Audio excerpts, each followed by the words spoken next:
C'est pas parce que tu te sens appelé dans une direction que le résultat que tu vas obtenir, c'est celui auquel tu t'attends.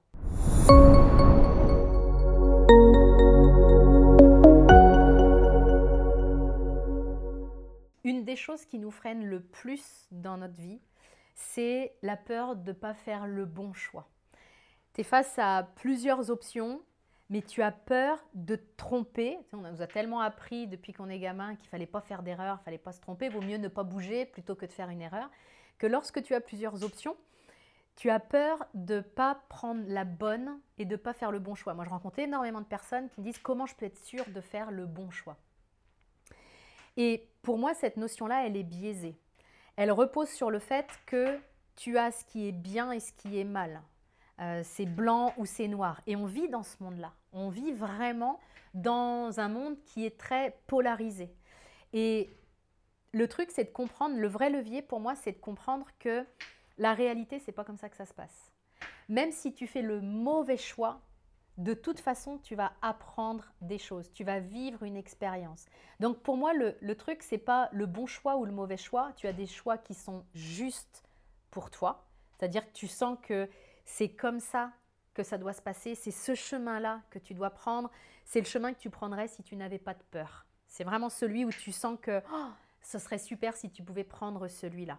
À partir du moment où un chemin t'attire, ton élan intérieur, il te dit c'est par là, c'est que c'est par là que ça se passe. Pour quelle raison? Ça, tu le sauras plus tard en fait.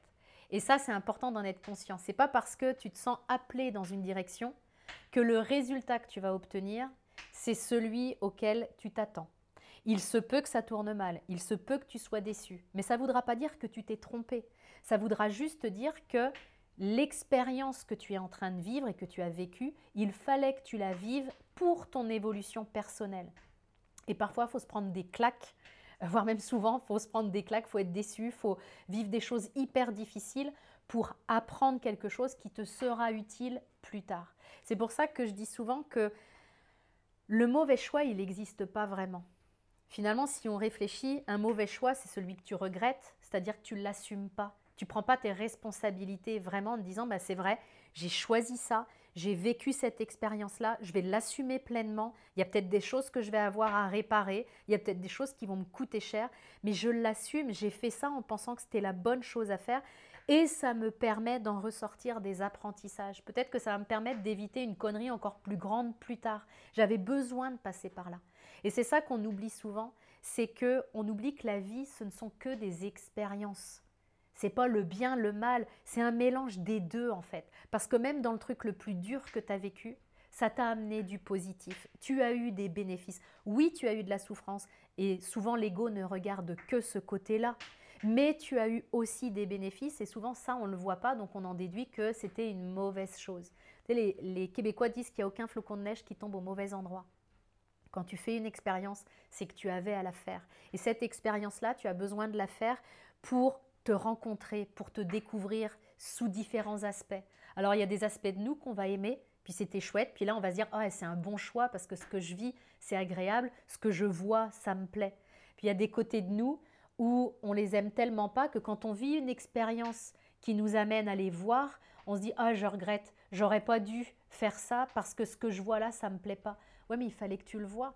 Parce qu'en fait, ça te permet de découvrir des facettes de toi et de découvrir l'ampleur de tout ce que tu es, en fait.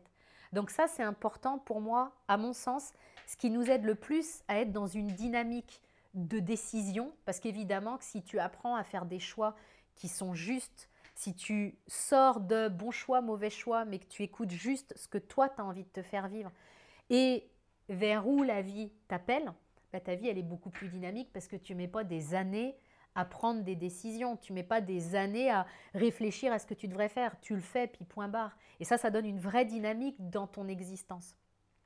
Et quand tu découvres cette dynamique-là, tu t'aperçois que finalement, notre vie, c'est quoi? C'est une série d'expériences.